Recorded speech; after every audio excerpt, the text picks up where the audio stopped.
विश्वाची निर्मिती झाली त्याच वेळी आम्हा या साऱ्या पर्वतांची निर्मिती झाली. पण देवा आठवतंय ज्या वेळी या पर्वतांची निर्मिती झाली त्यावेळी आम्हा पर्वतांना होते ते पंख आणि त्या पंखांच्या योगे करून आम्ही एका ठिकाणाहून दुसऱ्या ठिकाणी भ्रमंती करत होतो. पण देवा या आमच्या भ्रमंतीमुळे काही पशु पक्षी प्राण्यांना याचा त्रास होऊ लागला.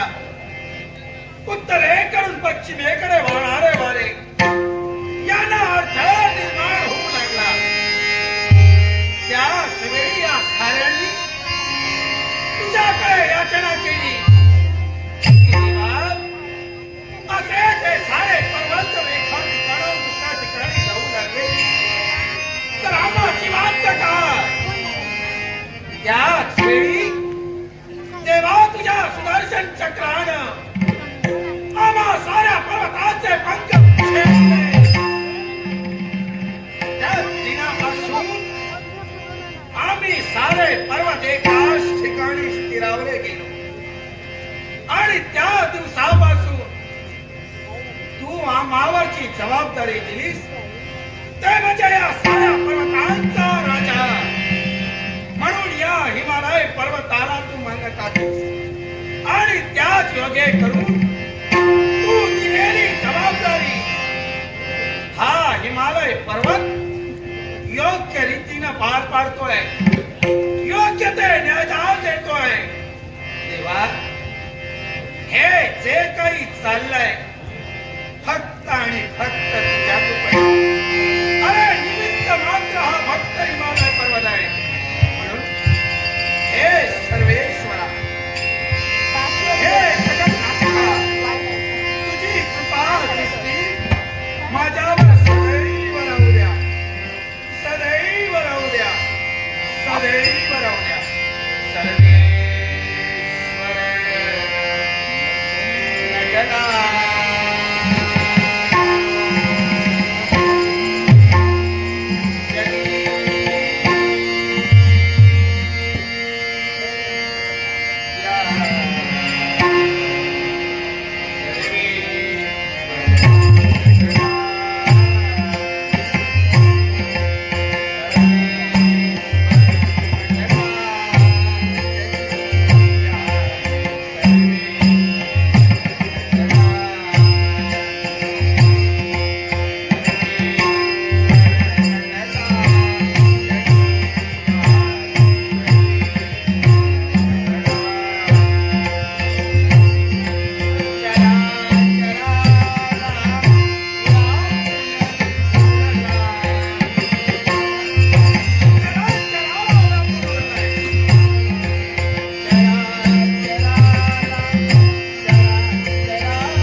माझ्या पाठीशी असतो.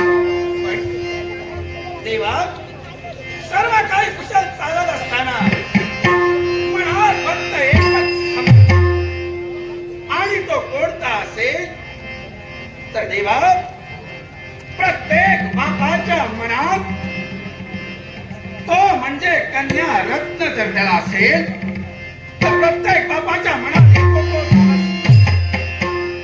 तोच म्हणजे देवा तुझ्या कृपा आशीर्वादाने आम्हाला 2 कन्या रत्न प्राप्त झाले, उमा आणि तुलसी.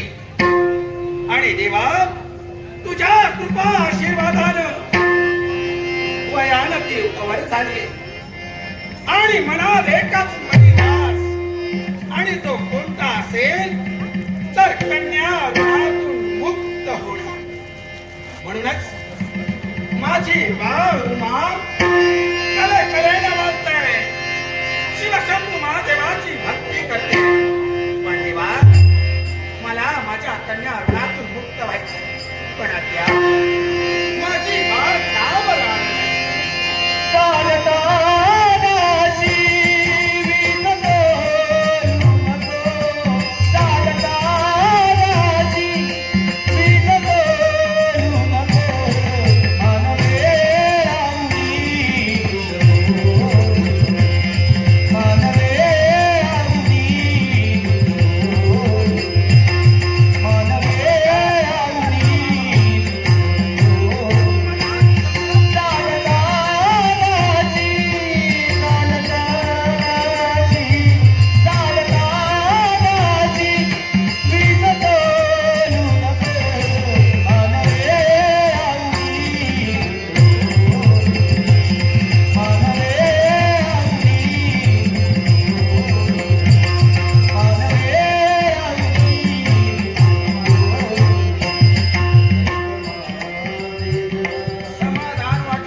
झाले होते.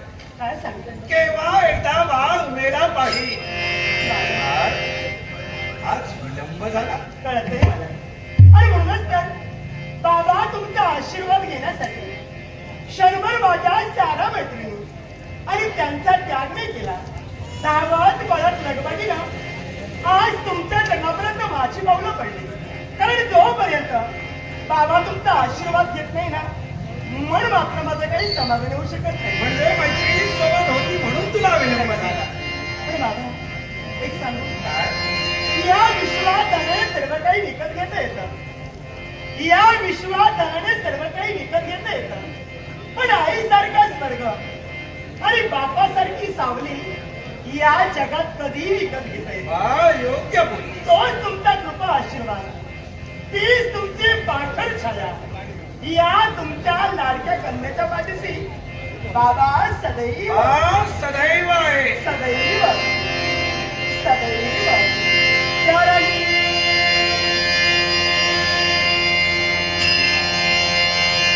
सेवा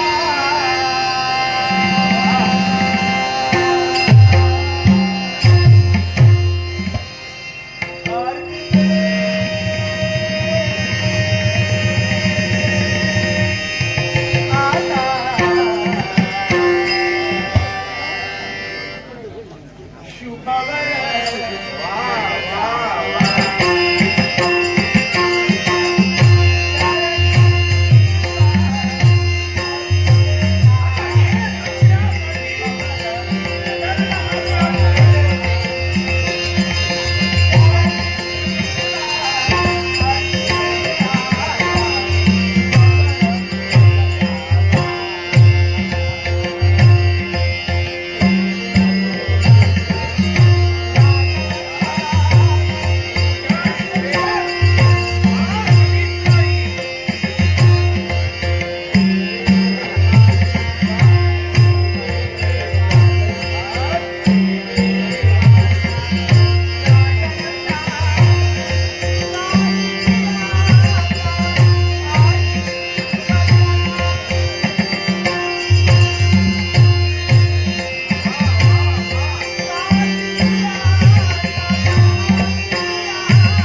आज माझी बघून तुमच्यापर्यंत पडली.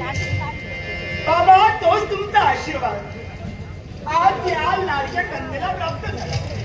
पण बाबा आल्यापासून मी जो विचार करते ना तो फक्त तुमचा. कोणता विचार? अहो माझी बघून तुमच्यापर्यंत पडली. मी नमस्कार केला, हर्षभरीत बघणारा आपण मला आशीर्वाद सुद्धा दिला. पण आज तुमचा चेहरा मला ओढा दिसतो. अहो निराश बघणे ना एक साईडला आपण बसून तर तुम्ही पाहताय असं काय करताय? माझ्यात कसा अपराध घडलाय की काय? तुझा हातून कसा कोणताही अपराध ही लाटकी कशा पुढे चुकले की काय? नाही. मग बाबा चेहरा विचार का? तू कुठं चुकलीस नाहीस आणि तुझ्या हातून कोणताही अपराधही झाला नाही. मग हा तुमचा चेहरा असं का? बाळ मी विचार करतोय तो एकाच गोष्टी कोणत्या? आणि तो कोणता असेल? ऐकूया. ज्या बापाला कन्या रत्न आहे आणि त्या प्रत्येक बापाच्या मनात तो प्रश्न एक सारखा होता. असा कोणता? आणि तो कोणता असेल तर कन्या ऋणातून मुक्त व्हावं. बाळ बाबा तुझ्यासाठी योग्य वर तुला साधे शोभेन असा वर पाहून तुझं एकदा लग्न कर. हीच मनात माझ्या इच्छा आहे. एवढी घाई का करताय? बाप तुला घाई नसेल. आताच तुम्हाला डोळे जर झाले की काय? नाही मग अगं प्रत्येक बापाला आपली मुलं कधी चढ होत झालेली नसतात. पण मुलीचं योग्य वयात लग्न झालं की कन्या ऋणातून मुक्त होण्याचा मगापासून जो विचार तुम्ही करता आहात, हा चेहरा तुमचा जो उदास आहे याला कारण फक्त माझं लग्न हो आहे. मला सुद्धा कळतंय हो. म्हणजे कन्येचं लग्न योग्य वेळी झालं पाहिजे आणि झालंच पाहिजे. आणि प्रत्येक बापाची इच्छा असते कन्या ऋणातून मुक्त व्हावं. आणि तीच इच्छा माझी आहे. बाबा लग्न मला करायचंय. काय? ओहो लग्न मला करायचंच मग आहे. सांग पण सांग तुला कसा वर हवाय? या लग्नाबद्दल ना माझी एक इच्छा आहे. इच्छा? हो आणि ती इच्छा आपण पूर्ण करावी. बाळ काय ते? तू फक्त इच्छा सांगावीस आणि या तुझ्या बापाला ती पूर्ण करावी. सांग लवकरात लवकर तुझ्या मनी कोणती इच्छा आहे ती सांग. विश्वास माझा पूर्णपणे तुमच्यावरती आहे. हा आणि मला देखील तुझ्यावर विश्वास. हो ना? इच्छा माझी एकच आहे. मला लग्न करायचंय पण ते कुणाशी करायचंय? म्हणजे बाळपणापासून त्याची भक्ती मी करते. ध्यानी म्हणी चिंतनी आशनी शयनी बोधनी मुखात अन्नाचा कण अथवा बाणाचा थेंब न घेता अहोरात्र त्या देवाचं भजनपूजन माझ्या हातून होतं. एवढंच नव्हे तर ज्या देवाची मूर्ती मी माझ्या हृदयगाभाराच्या ठिकाणी कोरून ठेवली आणि तो देव कोण असेल तर तो शिवशंकर, तो शंभू महादेव. आणि म्हणूनच मनोमनी मी ठरविलंय बाबा मी जे लग्न करेल ना ती फक्त शिवशंकर यांच्याशी.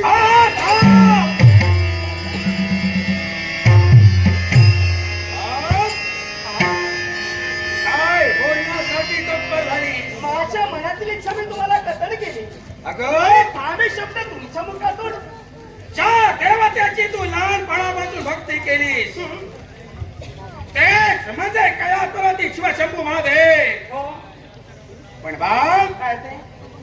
इच्छा मी अयोग्य म्हणणार नाही. मग ठामे शब्द तुमच्या मुखातून पण कदाचित तुला ज्ञात नसेल. कदाचित जो तू वर निवडलायस ते म्हणजे शिवशंभू महादेव.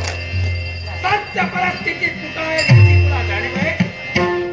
बाबा पूर्णपणे मला जाणीव.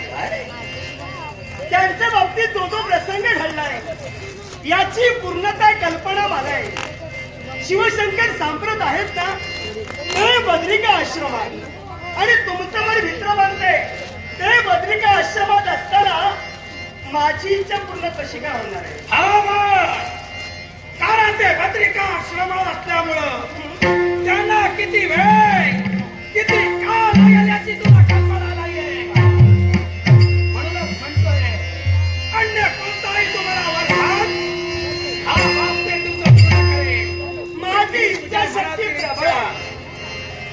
माझा विश्वास नक्कीच माझ्या प्रेमावरती आहे. एक ना एक दिवस या विश्वाचा देव या उमेचा स्वीकार करणार आहे असा आत्मविश्वास माझा आहे. आणि म्हणूनच मला सांगू मी तुमची कन्या आहे, लाडकी कन्या आहे. मग कन्याची इच्छा पूर्ण करणं हे बाबाचं कर्तव्य नव्हे का? बाळ इच्छा आहे. इच्छा दोन प्रकारच्या असतात, हा. एक चांगल्याची आणि एक वाईटाची. मग ही चांगलीच आहे ना. अरे जे स्वप्न कधी पूर्ण होऊ शकत नाही. अरे हा बाप कसा तुला शब्द देतो? बाबा, प्रयत्नाची परमेश्वर. इच्छा शक्ती जर प्रबळ असेल तर या विश्वात कोणतेही स्वप्न अपूर्ण राहत नाही. माझी इच्छाशक्ती प्रबळ आहे, माझा आत्मविश्वास नक्कीच आहे. एक ना एक दिवस माझं स्वप्न साकार होणार आहे हो. फक्त मला तुमची सहमती हवी आहे. तुझ्या मनाची तयारी तू निश्चय केलाय.